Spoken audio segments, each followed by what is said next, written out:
بن بلة بعظمة لسانه يعترف أن أبواه من نواحي مراكش. قلعة أب الصراغنة هو. أب مغربي من جهة الأب والأم.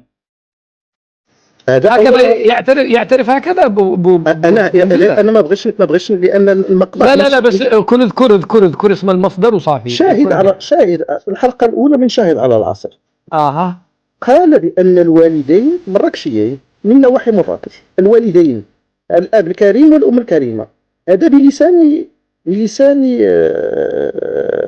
بن بلة، هو رئيس جزائري.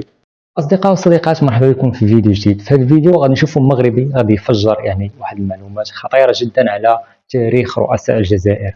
غادي يقول لهم بلي رؤساء الجزائر كاملين راهم مغاربة صراحة، ولدوا في المغرب. وغادي يزيد ذلك بما فيهم الوزراء ديالكم اللي كيشكلوا الحكومة ديالكم، سواء الحكومات السابقة أو الحكومات الحالية، فراهم مغاربة وقراو في المغرب وتعلموا أسس الحياة والتعليم في المغرب. خليكم على الفيديو وفرجة ممتعة.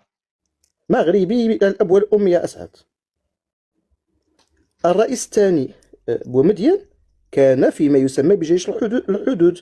وانت بنفسك كنتي في الفيرما فين كان كينعس بومدين. عرفت. انا رأيت اين كان يعيش. يعني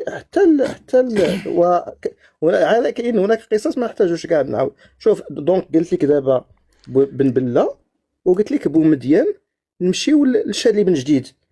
الشادلي بن جديد لما تمت إقالته عاش في طنجة إلى نهاية حياته. هذا الشادلي بن جديد المرحوم. بعد ان خرج من الرئاسة. نعم عاش في طنجة. اكمل حياته كلها في طنجة. في طنجة بالصح، نعم. هذه معلومة لا صحيحة. لا، بالصح هذه نعم. اول مرة، والله اول مرة اسمع بها انا نعطيك حقيقة. انا كاع المعلومات اللي بغيتي نعطيك المصدر. بعد شادلي بن جديد شكون كاين؟ بوضياف عاش في المغرب من 65 حتى 92 يا اسعد. على فكرة انا زرت بيت بوضياف، عنده كان في بيت القنيطرة. جميل في قنيطرة. آه. ويا أخي سمعته طيبة عند أهل قنيطرة، وكان طيب حتى اللي كانوا دراري. قال لك هو كان يروح المسجد ويرجع كان يوزع لهم، كان عنده مصنع للطوب. لقد تمت تصفيته لأنه كان عازما على حل مشكل الصحراء. قال لي واحد قال كان صغير، قال يذكره تماما انه كان طيب ويلعب مع الاطفال، كان يعطيهم حاجات هكذا يفرح به الاطفال. راه أسعد. ايه. راه من 65 راه هرب من الجزائر. حكم عليه نظام بومدين بالإعدام. راه من 65 حتى 92 راه تقريبا قضى جزء كبير من حياته في القنيطرة. بعد بومدين كان علي كافي رئيس انتقالي. علي كافي كان مع جماعة وجدة، مع بومدين وبوتفليقة. بوتفليقة قبيلة قلتي أنه تعلم من المغرب. أنا نزم معك الفيديو يا أسعد بلسان بوتفليقة. للأسف هذا الشيء اللي غايقول بوتفليقة ما بقاش اليوم. الجزائريين أصبحت عندهم عقدة في المغاربة. اسمعوا بوتفليقة ماذا يقول. عقدة لأنني كبرت في المغرب، والمغرب كان حماية، كان لي عقدة. ما عندي أي عقدة لأنني كبرت في المغرب، والمغرب كان حماية، ما كانش مستعمرة. وشربت اللغة العربية في الكتاب، يعني في اللوحة والقرآن. بسم الله الرحمن الرحيم، الحمد لله رب العالمين. لا الحديث قصدي لا. وبعدين تعليمي كان مزدوج، نفس الساعات نتاع اللغة العربية نفس الساعات نتاع اللغة الفرنسية. فأنا ما انتظرت استقلال الجزائر ومعركة التعريب وكذا حتى نتعرض. أنا من البداية. دونك هذا على لسان بوتفليقة. تعلم اللغة العربية في المغرب. بوتفليقة نفسه. إدنا أنت هكذا حسمت الموضوع، أنا يمكن أقفل اللايف. لا نزيد مازال. لحظة قلت لي كلهم باستثناء الرئيس الحالي تبون واليمين زروال لكي أكون منصفا. والأمين زروال يعني كم عدوا لي كم حكموا الجزائر من رؤساء من بعد الاستقلال إلى الآن؟ كم عددهم؟ أولا كم عددهم؟ قولوا لي العدد. عندك بن بلة وبومدين وشادلي بن جديد وبوتفليقة لا وبوضياف وعلي كافي واليمين زروال وبوتفليقة يعني. ونسيت آخرهم قبل تبون عبد القادر بن صالح رحمه الله كان مغربيا حتى سنة 1965. يعني 10. عندنا دابا 8 6 من 8. وتبون تبون الاخير لا 9. لا 8. انا بدون تبون. واحد من الاخوه الجزائريين يحسم هذا الموضوع. كم عدد رؤسائكم بعد الاستقلال الى اليوم؟ 9 هم 9. 9 يعني 6 رؤساء من اصل 8 رؤساء من اصل 9، اما مولود في المغرب، واما تعلم في المغرب، واما تدرب على التحرير في المغرب. اذا انت حسمت الموضوع، انت صدرت لهم رؤساء. طبعا. والوزراء يا سعد، هل تعلم ان شخص يسمى اب الاداره الجزائريه اسمه احمد المدغري، وقد تمت دقه من نظام بومدين، هو مغربي. احمد المدغري. نور الدين يزيد زرهوني وزير داخليه بوتفليقه، مغربي، ولد في طنجه، دحولت قبليه، ونعطيك الاسماء حتى الصباح يا اسعد. هؤلاء وزراء في وزارات سياديه ولا كيف؟ المدغري كان يسمى بأب الإدارة الجزائرية. المدرسة التي تخرج منها تبون تسمى المدرسة العليا للإدارة أحمد المدغري. صافي. باقي شيء أعطيناك وقتك. أسمعك ماذا قال المرحوم بوتفليقة وبها تختم بخصوص ترميم قصر المشوار. أنا أذكر هذا المقطع حتى هم يذكروا. أيوة كمل. هذا معروف بلا ما نديروه. أنا أعتقد أنه معروف، ما ينكره الجزائري، أنه استعان بخبراء وحرفيين مغاربة. صح؟ مغاربة. طبعا. خلاص صافي. أنا أريد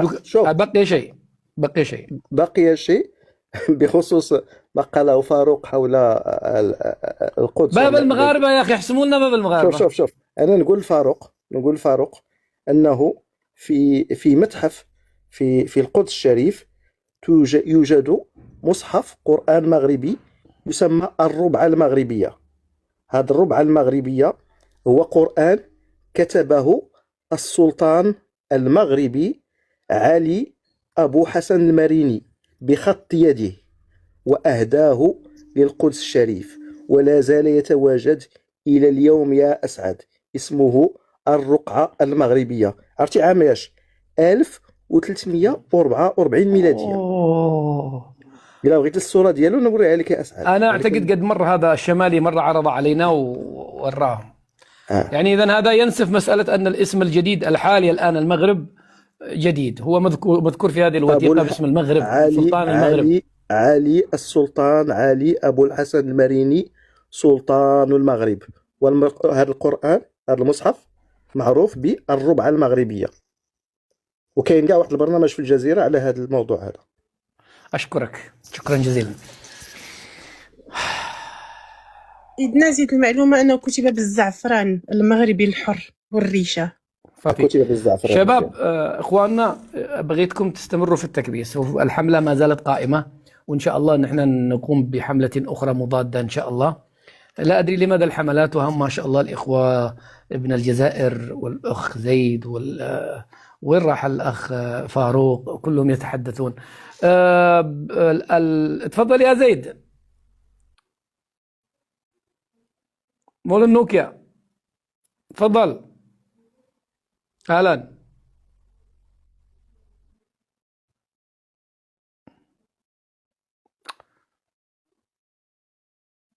لا يا زيد انت لازم نرجعك وننزلك ونطلعك، انا متاكد انت عندك مشكله عويصه. من يستطيع ان ياخذ فارس ولا ابن الجزائر او ضوء القمر الذي طلعت؟ هذا صوت جزائري الان. نرد عليه اولا بما انه رد علي اول. ارفع الصوت يا اخي، ارفع الصوت شويه. نرد على احمد بما انه كانت المداخله تاعو تعقيب على مداخلتي. اذا سمحوا الجماعه اللي معنا بيان سور. لا الصوت اذا يسمح لك سير يلا قد سمحوا، ما دام ما فتحوش ومسامحين لك. تمام. شوف، رؤساء الجزائر، نبداه من رؤساء الجزائر. ايوه. رؤساء الجزائر اللي حكموها 9، هو قال لك 6 ولدوا في المغرب ولا درسوا في المغرب. ايوه تمام. 8. لا هما 9. حمد بن بلة 8 الذين للمغرب يد في تهيئتهم. تمام.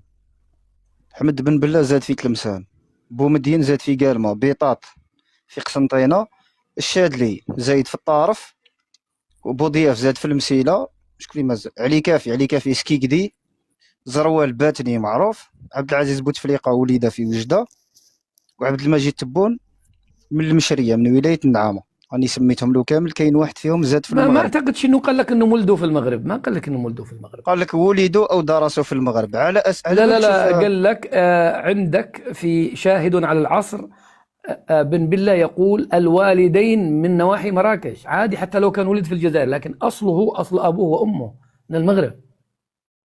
نعم. شوف اذا خدنا على بالك الحمد لله انه ما طلعش هل يوم في تنكر يوم. أنه بوضياف قضى معظم عمره في نعم 30 عاش في سنة؟ المغرب، عاش في يا بوتفليقة، ودي انا هل تنكر مواطن بوتفليقة؟ يا اسعد، أنا انا رحت مواطن بيت جزائري بسيط. بوتفليقة، شفت بوتفليقة بيته، أنا شفته. اسمعني انا إيه. مواطن جزائري بسيط وقعدت في المغرب مده طويله. هذه عادي واحد يروح المغرب يروح لتونس، على هذا شي عيب. المشكله هنا لا، لكن عندما يكون النقاش ماذا أخذنا من المغرب وماذا أخذت المغرب من الجزائر، المغربي بيقول لك أنا صدرت لك رؤسائك. هاني جايك. من حكموك بما أنا انه من دقيقه هاني جايك اسعد. شوف لحسن الحظ انه ما طلعش في يوم من الايام مغربي وقال لك الخوارزميات مغربيه. لحسن الحظ انه الخوارزميه هي الخوارزميه، لانه على اساس واش يقول، قال لك انه تعلم في المغرب ودار في المغرب. مالا ثاني دوك نهزوا ليوطي مؤسس الدوله المغربيه الحديثه رجعوه مغربي، لانه عاش في المغرب وهو اللي بنى كل شيء، هو اللي دار السكه الحديد، هو اللي اسس الجيش، هو اللي اسس كل شيء. ردوه مغربي. زيد على مر العصور أنا فكرت أنك المرابطين. أنا لحظة يا دقيقه أصبر دقيقه ليوطي قضى جزء كبير من حياتي في الجزائر. لحظة يا إدنا، في الجزائر وفي المغرب. هي لحظة يا أخي، لحظة الله يهديك، اصبر نعم. اصبر يا أخواني. سد دقيقة واحدة. يا أخي، يعني عندما يأتي المغربي ويقول لك 6 أو 7 أو 8 من رؤسائك أنا كونتهم، يا إما أصوله من عندي، يا إما أنا دربته كبو مدين، يا إما أنا من علمته اللغة العربية كبو بوتفليقة، يا إما أنا من عاش عندي 35 سنة وكان يصنع طوب من صانع طوب إلى رئيس في الجزائر بو ضياف، وكان أنظفهم وأفضلهم على الإطلاق، وقتل لأنه كان قريب من المغاربة بزاف. عندما أنت تريد أن ترد تقول لي ليوطي، إيش من ليوطي هذا؟ على أقول لك أنا معظم من يحكموك اليوم ولدوا في فرنسا، إذا هو بهذا القياس الذي أنت تقول. لا، إذا أنت تريد تسكت المغاربة اذكر لنا ملك حكم المغرب تعلم في الجزائر، اذكر لنا رئيس وزراء تقلد منصبا في الحكومة المغربية وتعلم اللغة العربية أو درس أو تخرج من الجزائر. هكذا تستطيع ترد عليهم. تقول لي ليوطي بيوطي، هذا قضية العجز الوافي. اذا الاصدقاء كان هذا هو الفيديو ديالنا، كنتمنى انه ينال الاعجاب ديالكم. كيف ما شفتوا فرؤساء الجزائر الصراحه التاريخ كامل ديال الجزائر 9 رؤساء. واش كتعرفوا ان تاريخ الجزائر من نهار دارت فالرؤساء ديالها هما 9 فقط، 9 رؤساء. هاد 9 رؤساء 8 رؤساء رسميا تزادوا في المغرب وقراو في المغرب وتعلموا في المغرب. هادشي كامل ما كينكروش اي جزائري وما يقدرش ينكرو. فكنتمناو الاجوبه من الاخوه الجزائريين على هذه المعلومه هذه، ولما لا يفندوها الى عندهم شي حجه. كنتمنى الاراء ديالكم تكتبوا لي في التعليقات، ولا كنتي اول مره كتشاهد القناه فشرفنا بالاشتراك في القناه وفعل الجرس باش دائما يوصلك اول باول. الى الملتقى اصدقائي في فيديو قادم ان شاء الله، والسلام عليكم ورحمه الله.